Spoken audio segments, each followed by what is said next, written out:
দাও, প্রকৃত গরিবকে ভোট দেওয়ার দাবিতে দিকে দিকে গাদ্দারিতা চিহ্নে ভোট দিন, ভোট দিন,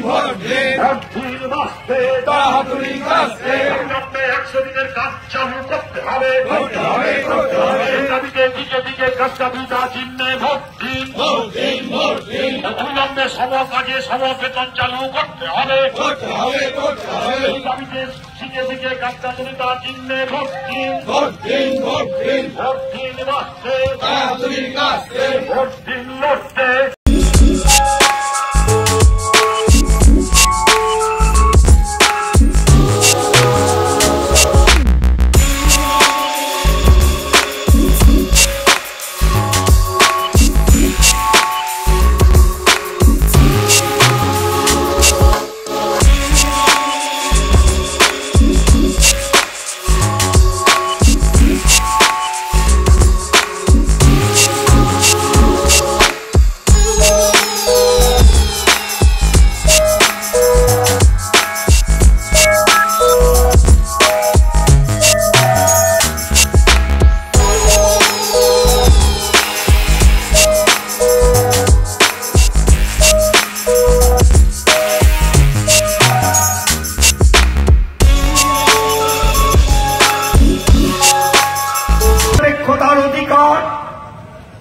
খাদ্য নিরাপত্তার অধিকার এগুলো থাকবে কি থাকবে না তা নির্ভর করছে।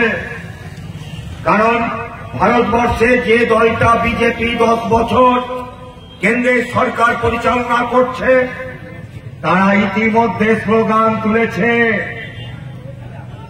কি স্লোগান? এক দেশ, এক ভাষা, এক ভোট, এক ধর্ম। তারা একের বেশি অধিক রাখতে চায় না, গণতন্ত্রে তারা বিশ্বাস করে না।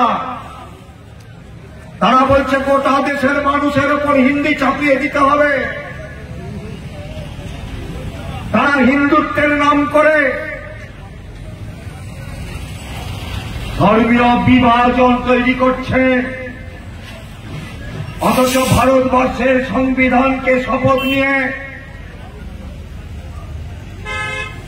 যে মোদী প্রধানমন্ত্রী হয়েছেন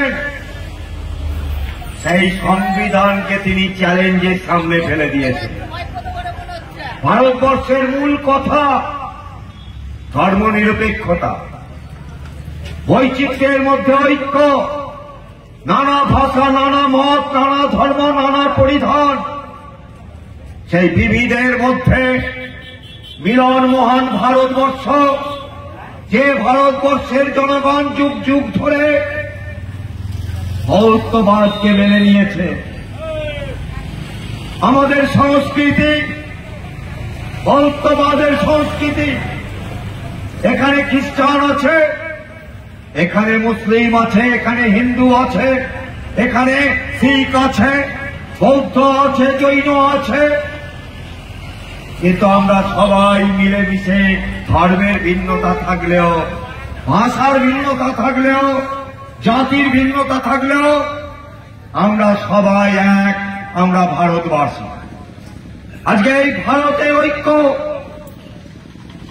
সাংবিধানিক যে অধিকার, গণতান্ত্রিক রাষ্ট্রে যে ভোট দেওয়ার অধিকার, আজকে সেগুলো চ্যালেঞ্জের সামনে চলে আসছে। আজকে মোদী যদি পুনরায় ফিরে আসে